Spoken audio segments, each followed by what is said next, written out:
ओम गम गणपतये नमः। ओम गम गणपतये नमः। ओम गम गणपतये नमः। ओम गम गणपतये नमः। ओम गम गणपतये नमः। ओम गं गणपतये नमः। श्री सिद्धिविनायक नमो नमः। अष्टविनायक नमो नमः। गणपति बप्पा मोरया। मंगल मूर्ति मोरया। गुरु ब्रह्मा गुरु विष्णु गुरुदेवो महेश्वर गुरु साक्षात परब्रह्म। तस्मै श्री गुरुवे नमः। तस्मै श्री गुरुवे नमः। तस्मै श्री।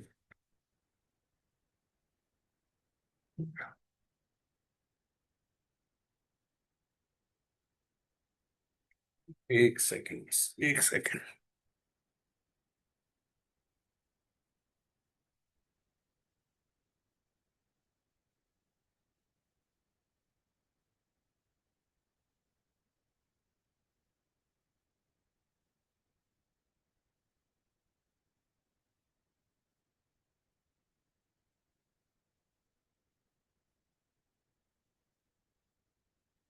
श्री रामचरितमानस उत्तरकांड। ज्ञान कहने से समझाने में कठिन, समझने में कठिन और साधने में भी कठिन है। यदि घृणाक्षर न्याय से संयोगवश कदाचित ये ज्ञान हो भी जाए तो फिर उसे बचाए रखने में अनेकों विघ्न है। ज्ञान का मार्ग कृपाण दुधारू तलवार की धार के समान है। हे पक्षीराज, इस मार्ग से गिरते देर नहीं लगती। जो इस मार्ग को निर्विघ्न निभा ले जाता है वही कैवल्य मोक्ष रूप परम पद को प्राप्त करता है। संत पुराण वेद तंत्र शास्त्र सब ये कहते हैं कि कैवल्य रूप परम पद अत्यंत दुर्लभ है। किंतु हे गोसाई, वही अत्यंत दुर्लभ मुक्ति श्री राम जी को भजने से बिना इच्छा किए भी जबरदस्ती आ जाती है। जैसे स्थल के बिना जल नहीं रह सकता, चाहे कोई करोड़ों प्रकार के उपाय क्यों ना करे, वैसे ही पक्षीराज सुनिए, मोक्ष सुख भी श्री हरि की भक्ति को छोड़कर नहीं रह सकता। ऐसा विचार कर बुद्धिमान हरिभक्त भक्ति पर लुभाए रहकर मुक्ति का तिरस्कार कर देते हैं। भक्ति करने से संसरती जन्म मृत्यु रूप संसार की जड़ अविद्या बिना ही यत्न और परिश्रम के अपने आप वैसे ही नष्ट हो जाती है, जैसे भोजन तो किया तो जाता है तृप्ति के लिए, और उस भोजन को जठराग्नि अपने आप बिना हमारी चेष्टा के पचा डालती है। ऐसी सुगम और परम सुख देने वाली हरि भक्ति जिसे ना सुहावे ऐसा मूड कौन होगा। हे सर्पों के शत्रु गरुड़ जी, मैं सेवक हूं और भगवान मेरे सेव्य हैं। इस भाव के बिना संसार रूपी समुद्र से तरना नहीं हो सकता। ऐसा सिद्धांत विचार कर श्री रामचंद्र जी के चरण कमलों का भजन कीजिए। जो चेतन को जड़ कर देता है और जड़ को चेतन कर देता है, ऐसे समर्थ श्री रघुनाथ जी को जो जी भजते हैं वे धन्य हैं। मैंने ज्ञान का सिद्धांत समझाकर कहा, अब भक्ति रूपी मणि की प्रभुता सुनिए। श्री राम जी की भक्ति सुंदर चिंतामणि है। हे गुरु जी, ये जिसके हृदय के अंदर बसती है वह दिन रात अपने आप ही परम प्रकाश रूप रहता है। उसको दीपक घी बत्ती कुछ नहीं चाहिए। इस प्रकार मणि का एक तो स्वाभाविक प्रकाश रहता है, फिर मोह रूपी दरिद्रता समीप नहीं आती, क्योंकि मणि स्वयं धन रूप है। और तीसरे लोभ रूपी हवा उस मणि में दीपक को बुझा नहीं सकती, क्योंकि मणि स्वयं प्रकाश रूप है। वह दूसरे किसी की सहायता से प्रकाश नहीं करती। उसके प्रकाश से अविद्या का प्रबल अंधकार मिट जाता है। मदादी पतंगों का सारा समूह हार जाता है। जिसके हृदय में भक्ति बसती है, काम क्रोध और लोभ आदि दुष्ट तो उसके पास भी नहीं आते। उसके लिए विष अमृत के समान और शत्रु मित्र हो जाता है। उस मणि के बिना कोई सुख नहीं पाता। बड़े बड़े मानस रोग जिनके वश होकर सब जीव दुखी हो रहे हैं उसको नहीं व्यापते। श्री राम भक्ति रूपी मणि जिसके हृदय में बसती है उसे सपन में भी लेश मात्र दुख नहीं होता। जगत में वे ही मनुष्य चतुरों के शिरोमणि हैं जो उस भक्ति रूपी मणि के लिए भली भांति यत्न करते हैं। यद्यपि वह मणि जगत में प्रत्यक्ष है, पर बिना श्री राम जी की कृपा के उसे कोई पा नहीं सकता। उसके पाने के उपाय भी सुगम ही हैं, पर अभागे मनुष्य उन्हें ठुकरा देते हैं। वेद पुराण पवित्र पर्वत हैं। श्री राम जी की नाना प्रकार की कथाएं उन पर्वतों में सुंदर खाने हैं। संत पुरुष उनकी इन खानों के रहस्य को जानने वाले मर्मी हैं और सुंदर बुद्धि खोदने वाली कुदाल हैं। हे गरुड़ जी, ज्ञान और वैराग्य ये दो उनके नेत्र हैं। जो प्राणी उसे प्रेम के साथ खोजता है वह सब सुखों की खान इस भक्ति रूपी मणि को पा जाता है। हे प्रभु, मेरे मन में तो ऐसा विश्वास है कि श्री रामचंद्र जी के दास श्री राम जी से भी बढ़कर हैं। श्री रामचंद्र जी समुद्र हैं तो धीर संत पुरुष मेघ हैं। श्री हरिचंदन के वृक्ष हैं तो संत पवन हैं। सब साधनों का फल सुंदर हरि भक्ति ही है। उसे संत के बिना किसी ने नहीं पाया। ऐसा विचार कर जो भी संतों का संग करता है, हे गुरु जी, उसके लिए श्री राम जी की भक्ति सुलभ हो जाती है। ब्रह्म वेद समुद्र हैं, ज्ञान मंदराचल है और संत देवता हैं। जो समुद्र को मत कर कथा रूपी अमृत निकालते हैं, जिसमें भक्ति रूपी मधुरता बसी रहती है। वैराग्य रूपी ढाल से अपने को बचाते हुए और ज्ञान रूपी तलवार से मद लोभ और मोह रूपी वैरियों को मारकर जो विजय प्राप्त करती है, वह हरि भक्ति ही है। हे पक्षीराज, इसे विचार कर देखिए। पक्षीराज गरुड़ जी फिर प्रेम सहित बोले कि हे कृपालु, यदि मुझ पर आपका प्रेम है तो हे नाथ, मुझे अपना सेवक जानकर मेरे 7 प्रश्नों के उत्तर बखान कर कहिए। हे नाथ, हे धीर बुद्धि, पहले तो ये बताइए कि सबसे दुर्लभ शरीर कौन सा है, फिर सबसे बड़ा दुख कौन सा है और सबसे बड़ा सुख कौन सा है, यह भी विचार कर संक्षेप में ही कहिए।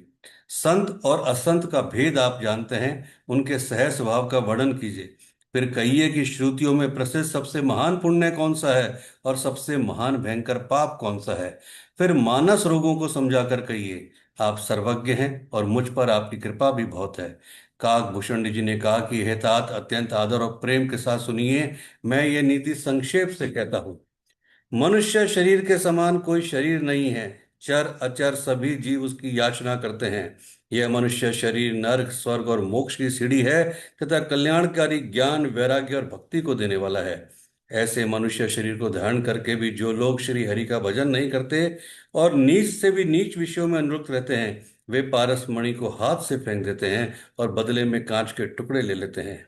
जगत में दरिद्रता के समान दुख नहीं है तथा संतों के मिलने के समान जगत में सुख नहीं है। और हे पक्षीराज, मन वचन और शरीर से परोपकार करना यह संतों का सहज स्वभाव है। संत दूसरों की भलाई के लिए दुख सहते हैं और अभागे असंत दूसरों को दुख पहुंचाने के लिए। कृपालु संत भोज के वृक्ष के समान दूसरों के हित के लिए भारी विपत्ति सहते हैं, अपनी खाल तक उजड़वा लेते हैं। किंतु दुष्ट लोग सन की भांति दूसरों को बांधते हैं और उन्हें बांधने के लिए अपनी खाल खिंचवाकर विपत्ति मार सहकर मर जाते हैं। हे सर्पों के शत्रु गुरु जी, सुनिए। दुष्ट बिना स्वार्थ के सांप और चूहे के समान अकारण ही दूसरों का उपकार करते हैं। हे वे पराई संपत्ति का नाश करके स्वयं नष्ट हो जाते हैं, जैसे खेती का नाश करके ओले नष्ट हो जाते हैं। दुष्ट का अभ्युदय उन्नति प्रसिद्ध अधम ग्रह केतु के उदय की भांति जगत के दुख के लिए ही होता है। और संतों का अभ्युदय सदा ही सुखकर होता है, जैसे चंद्रमा और सूर्य का उदय विश्व भर के लिए सुखदायक है। वेदों में अहिंसा को परम धर्म माना है और परनिंदा के समान भारी पाप नहीं है। शंकर जी और गुरु की निंदा करने वाला मनुष्य अगले जन्म में मेंढक होता है और वह 1000 जन्म तक वही मेंढक का शरीर पाता है। ब्राह्मणों की निंदा करने वाला व्यक्ति बहुत से नरक भोगकर फिर जगत में कोई का शरीर धारण करके जन्म लेता है। जो अभिमानी जीव देवताओं और वेदों की निंदा करते हैं, वे रौरव नरक में पड़ते हैं। संतों की निंदा में लगे हुए लोग उल्लू होते हैं, जिन्हें मोह रूपी रात्रि प्रिय होती है और ज्ञान रूपी सूरज जिनके लिए बीत गया अस्त हो गया रहता है। जो मूर्ख मनुष्य सबकी निंदा करते हैं, वे चमगादड़ होकर जन्म लेते हैं। हे तात, अब मानस रोग सुनिए, जिससे सब लोग दुख पाया करते हैं। सब रोगों की जड़ एक ही है, वो है अज्ञान। उन व्याधियों से फिर और बहुत से शूल उत्पन्न होते हैं। काम वात है, लोभ बढ़ा हुआ कफ है और क्रोध पित्त है, जो सदा छाती जलाता रहता है। यदि कहीं ये तीनों भाई वात पित्त और कफ मिल जाएं, प्रीति कर लें, तो दुखदायक सन्निपात रोग उत्पन्न होता है। कठिनता से प्राप्त पूर्ण होने वाले जो विषयों के मनोरथ हैं, वे ही सब शूल कष्टदायक रोग हैं। उनके नाम कौन जानता है, अर्थात वे अपार हैं। ममता दाद है, ईर्ष्या खुजली है, हर्ष विषाद गले के रोग की अधिकता है, गलकंड कंठमाला या घेगा आदि रोग हैं। पराये सुख को देखकर जो जलन होती है, वही शयी है। दुष्टता और मन की कुटिलता ही कोढ़ है। अहंकार अहंकार अत्यंत दुख देने वाला गांठ का रोग है। दंभ कपट मद और मान नसों का रोग है। तृष्णा बड़ा भारी उदर वृद्धि जलोदर रोग है। 3 प्रकार पुत्र धन और मान की प्रबल इच्छाएं प्रबल तिजारी हैं। मत्सर और अविवेक 2 प्रकार के ज्वर हैं। इस प्रकार अनेकों बुरे रोग हैं, जिन्हें कहाँ तक कहूँ। एक ही रोग के वश होकर मनुष्य मर जाते हैं, पर ये तो बहुत से असाध्य रोग हैं। ये जीव को निरंतर कष्ट देते हैं। ऐसी दशा में वह समाधि को कैसे प्राप्त करेगा। नियम धर्म उत्तम आचरण तप ज्ञान यज्ञ जप दान और भी करोड़ों औषधियां हैं, परंतु हे गुरु जी, उनसे ये रोग नहीं जाते। इस प्रकार जगत में समस्त जीव रोगी हैं, जो शोक हर्ष भय प्रीति और वियोगों के दुख से और भी दुखी हो रहे हैं। मैंने ये थोड़े से मानव रोग कहे हैं। ये हैं तो सबको, परंतु इन्हें जान पाए हैं कोई विरले ही। प्राणियों को जलाने वाले ये पापी रोग जान लिए जाने से कुछ क्षण अवश्य हो जाते हैं, परंतु नाश को प्राप्त नहीं होते। विषय रूपी कुपत्ते पाकर ये मुनियों के हृदय में भी अंकुरित होते हैं, तब बेचारे साधारण मनुष्य तो की चीज ही क्या है। यदि श्री राम जी की कृपा से इस प्रकार का संयोग बन जाए तो वे सब रोग नष्ट हो जाएं। सदगुरु रूपी वैद्य के वचन में विश्वास हो, विषयों की आशा ना करे, यही संयम हो। श्री रघुनाथ जी की भक्ति संजीवनी जड़ी है। श्रद्धा से पूर्ण भक्ति ही अनुपान दया के साथ जाने वाली मधु है। इस प्रकार संयोग हो तो रोग भले ही नष्ट हो जाएं, नहीं तो करोड़ों प्रयत्नों से भी नहीं जाते। हे गोसाई, मन को निरोग हुआ तब जानना चाहिए जब हृदय में वैराग्य का बल बढ़ जाए, उत्तम बुद्धि रूपी भूख नित नहीं बढ़ती रहे और विषयों की आशा रूपी दुर्बलता मिट जाए। इस प्रकार सब रोगों से छूटकर जब मनुष्य निर्मल ज्ञान रूपी जल में स्नान कर लेता है, तब उसके हृदय में राम भक्ति छा रहती है।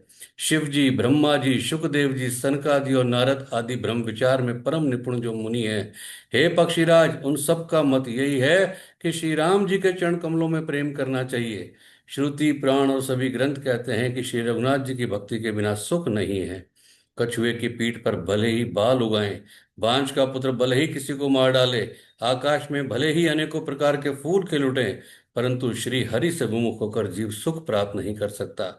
मृग तृष्णा के जल को पीने से भले ही प्यास बुझ जाए, खरगोश के सिर पर भले ही सिंह निकल आए, अंधकार भले ही सूर्य का नाश कर दे, परंतु श्री राम से विमुख जीव सुख नहीं पा सकता। बर्फ से भले ही अग्नि प्रकट हो जाए, परंतु श्री राम से विमुख होकर कोई भी सुखी नहीं रह सकता। जल को मतने से भले ही घी उत्पन्न हो जाए और मिट्टी पे तैरने से भले ही तेल निकल आए, परंतु श्री हरि के भजन बिना संसार रूपी समुद्र से नहीं तरा जा सकता। यह सिद्धांत अटल है। प्रभु मच्छर को भ्रम कर सकते हैं और भ्रम को मच्छर से भी तुच्छ कर सकते हैं। ऐसा विचार कर चतुर पुरुष सब संदेह त्याग कर श्री राम जी को ही बसते हैं। मैं अपने आप से भली भांति निश्चित किया हुआ सिद्धांत कहता हूँ। मेरे वचन अन्यथा नहीं है कि जो मनुष्य श्री हरि का भजन करते हैं वे अत्यंत दुस्तर संसार सागर को सहज ही पार कर जाते हैं। हे नाथ, मैंने श्री हरि का अनुपम चरित्र अपनी बुद्धि के अनुसार कहीं विस्तार से और कहीं संक्षेप से कहा। हे सर्पों के शत्रु गरुड़ जी, श्रुतियों का यही सिद्धांत है कि सब काम भुलाकर छोड़कर श्री राम जी का भजन करना चाहिए।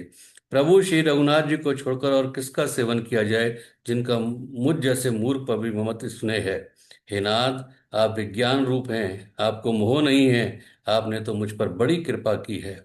जो आपने मुझे शुकदेव जी, सनकादि और शिव जी के मन को प्रिय लगने वाली अति पवित्र राम कथा पूछी।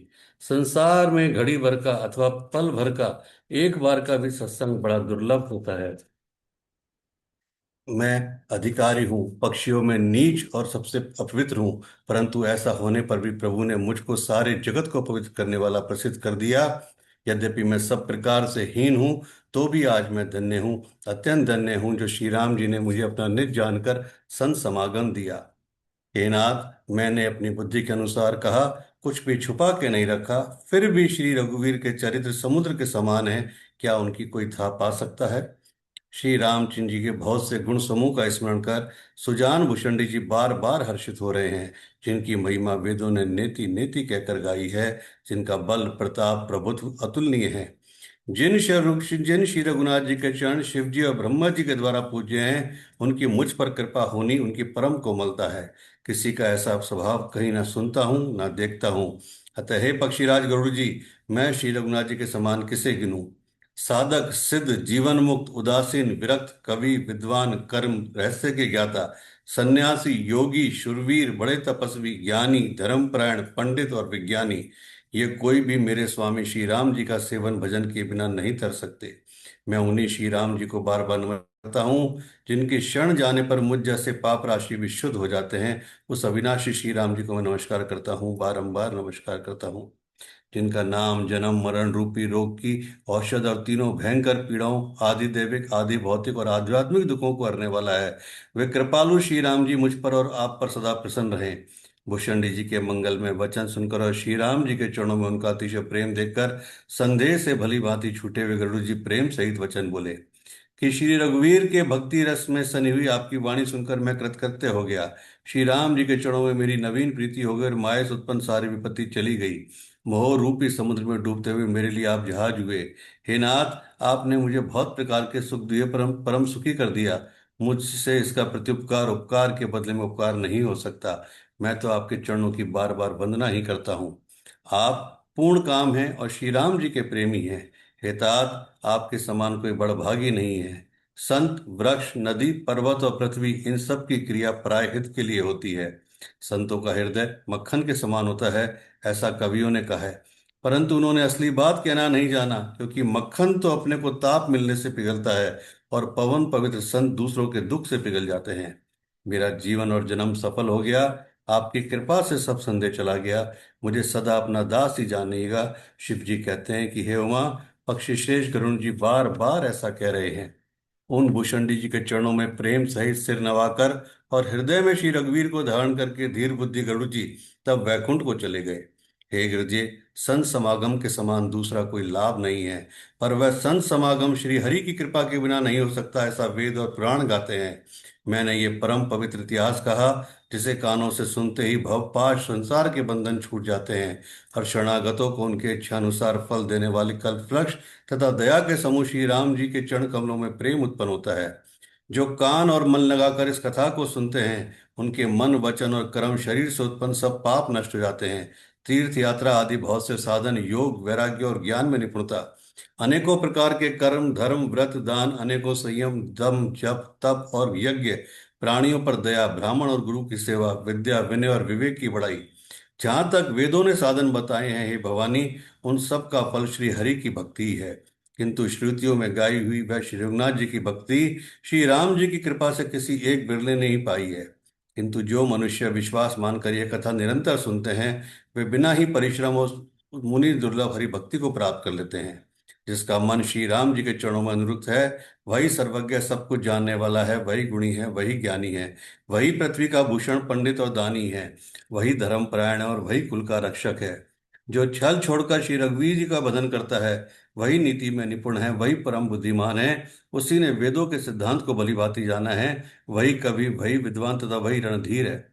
वह देश धन्य है जहाँ श्री गंगा जी हैं। वह स्त्री धन्य है जो पातिव्रत्य धर्म का पालन करती हैं। वह राजा धन्य है जो न्याय करता है, और वह ब्राह्मण धन्य है जो अपने धर्म से नहीं डिगता। वह धन धन्य है जिसकी पहली गति होती है, जो दान देने में खर्च होता है। वही बुद्धि धन्य और परिपक्व है जो पुण्य में लगी हुई है। वही घड़ी धन्य है जब सत्संग हो, और वही जन्म धन्य है जिसमें ब्राह्मण की अखंड शक्ति भक्ति हो। धन की तीन गतियां होती हैं, दान, भोग और नाश। दान उत्तम है, भोग मध्यम है और नाश नीच गति है। जो पुरुष न देता है न भोगता है, उसके धन की तीसरी गति होती है। हे उमा सुनो, वह कुल धन्य है, संसार भर के लिए पूज्य है और परम पवित्र है, जिसमें श्री रघुवीर परायण अनंत राम भक्त विनम्र पुरुष उत्पन्न हो। मैंने अपनी बुद्धि के अनुसार यह कथा कही, यद्यपि पहले इसको छिपा कर रखा था। जब तुम्हारे मन में प्रेम की अधिकता देखी, तब मैंने श्री रघुनाथ जी की यह कथा तुमको सुनाई। यह कथा उनसे नहीं कहनी चाहिए जो धूर्त हो, हठी स्वभाव के हों और श्री हरि की लीला को मन लगाकर ना सुनते हो। लोभी, क्रोधी और कामी को, जो चराचर के स्वामी श्री राम जी को नहीं बसते, यह कथा नहीं कहनी चाहिए।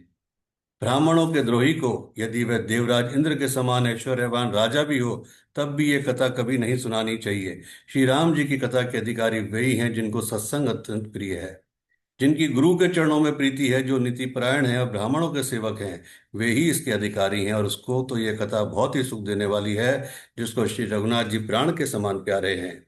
जो श्री राम जी के चरणों में प्रेम चाहता हो या मोक्ष पद चाहता हो, वह इस कथा रूपी अमृत को प्रेम पूर्वक अपने कान रूपी दोने से पिए। हे गिरजे, मैंने कलयुग का पापों का नाश करने वाली और मन के मल को दूर करने वाली राम कथा का वर्णन किया। यह राम कथा जन्म मरण रूपी रोग के नाश के लिए संजीवनी जड़ी है। वेद और विद्वान पुरुष ऐसा कहते हैं। इसमें 7 सुंदर सीढ़ियां हैं, जो श्री रघुनाथ जी की भक्ति को प्राप्त करने के मार्ग हैं। जिस पर श्री हरि की अत्यंत कृपा होती है, वही इस मार्ग पर पैर रखता है।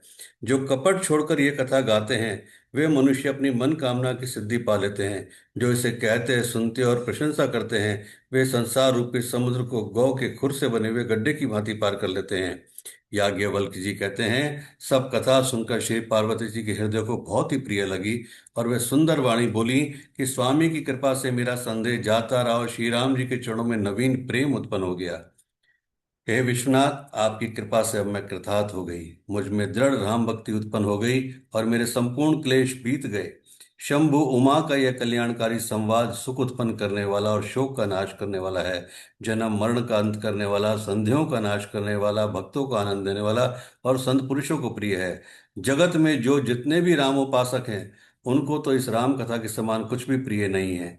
श्री रघुनाथ जी की कृपा से मैंने ये सुंदर और पवित्र करने वाला चरित्र अपनी बुद्धि के अनुसार गाया। तुलसीदास जी कहते हैं कि इस कलयुग में योग, यज्ञ, जप, तप, व्रत और पूजन आदि कोई दूसरा साधन नहीं है। बस श्री राम जी का ही स्मरण करना, श्री राम जी का ही गुण गाना और निरंतर श्री राम जी के ही गुण समूह को सुनना चाहिए। पतितों को पवित्र करना जिनका महान बाना है, ऐसा कवि, वेद, संत, पुराण गाते हैं। रे मन, कुटिलता का त्याग कर उन्हीं को भज। श्री राम जी को भजने से किसने परम गति नहीं पाई। अरे मूर्ख मन, सुन, पतितों को भी पावन करने वाले श्री राम जी को भजकर किसने परम गति नहीं पाई। गणिका, अजामिल, व्याघ, गिद्ध, गज आदि बहुत से दुष्टों को उन्होंने तार दिया। आभीर, यवन, किरात, खस, श्रपच, चांडाल आदि जो अत्यंत पाप रूप हैं, वे भी केवल एक बार जिनका नाम लेकर पवित्र हो जाते हैं, उन श्री राम जी को मैं नमस्कार करता हूँ। जो मनुष्य रघुवंश के भूषण श्री राम जी का ये चरित्र कहते, सुनते, गाते हैं, वे कलयुग के पाप और मन के मैल को धोकर बिना ही परिश्रम श्री राम जी के परम धाम को चले जाते हैं। अधिक क्या, जो मनुष्य 5-7 चौपाइयों को भी मनोहर जानकर अथवा रामायण की चौपाइयों को श्रेष्ठ पंच कर्तव्य समझकर श्री राम जी को हृदय में धारण कर लेता है, उसके भी 5 प्रकार की अविधाओं से उत्पन्न विकारों को श्री राम जी हर लेते हैं। अर्थात सारे रामचरित्र की तो बात ही क्या, जो 5-7 चौपाइयों को भी समझकर उनका अर्थ हृदय में धारण कर लेते हैं, उनके भी अविद्या जनित सारे क्लेश श्री राम जी हर लेते हैं। परम सुंदर, सुजान, कृपा निदान तथा जो अनाथों पर प्रेम करते हैं, ऐसे एक श्री रामचंद्र जी हैं। इनके समान निष्काम, निस्वार्थ हित करने वाला और मोक्ष देने वाला दूसरा कौन है। जिनकी लेशमात्र कृपा से मंद बुद्धि तुलसीदास जी ने भी परम शांति प्राप्त कर ली, उन श्री राम जी के समान प्रभु कहीं भी नहीं है। हे रघुवीर, मेरे समान कोई दीन नहीं और आपके समान कोई दिनों को हित करने वाला नहीं। ऐसा विचार कर हे रघुवंश मणि, मेरे जन्म मरण के भयानक दुख का हरण कर लीजिए। जैसे कामी को स्त्री प्रिय लगती है और लोभी को धन, वैसे ही हे रघुनाथ जी, हे राम जी, आप निरंतर मुझे प्रिय लगिए। श्रेष्ठ कवि भगवान श्री शंकर जी ने पहले जो दुर्गम मानस रामायण की श्री राम जी के चरण कमलों में नित्य निरंतर अनन्य भक्ति प्राप्त होने के लिए रचना की थी, उस मानस रामायण को श्री रघुनाथ जी के नाम में निरत मानकर अपने अंतःकरण के अंधकार को मिटाने के लिए तुलसीदास ने इसे मानस के रूप में भाषावित किया। यह श्री रामचरितमानस पुण्य रूप, पापों का हरण करने वाला, सदा कल्याणकारी, विज्ञान और भक्ति को देने वाला, माया, मोह और मल का नाश करने वाला, परम निर्मल प्रेम रूपी जल से परिपूर्ण तथा मंगलमय है। जो मनुष्य भक्ति पूर्वक इस मानसरोवर में गोता लगाते हैं, वे संसार रूपी सूर्य की अति प्रचंड किरणों से नहीं जलते। मास प्रायण 30वां विश्राम, नवा प्रायण, नवा विश्राम। इति श्रीमद् रामचरितमानसे सकल से सप्तम सोपान समाप्त, उत्तरकांड समाप्त। श्री रामचरितमानस संपूर्णम। श्री राम जय राम, जय जय राम, श्री राम जय राम, जय जय राम, श्री राम जय राम, जय जय राम, जय Shri. Thank you very much जी, आप सबके सहयोग प्रणाम। से। जय श्री राम जी, जय जय श्री श्री राम। राम। आप सबके सहयोग से श्री रामचरितमानस संपूर्ण किसी नए सफर पे चलेंगे फिर 1-2 दिन में। चलिए, 8 बजे मिलते हैं न्यूमरोलॉजी में। राधे राधे। राधे राधे।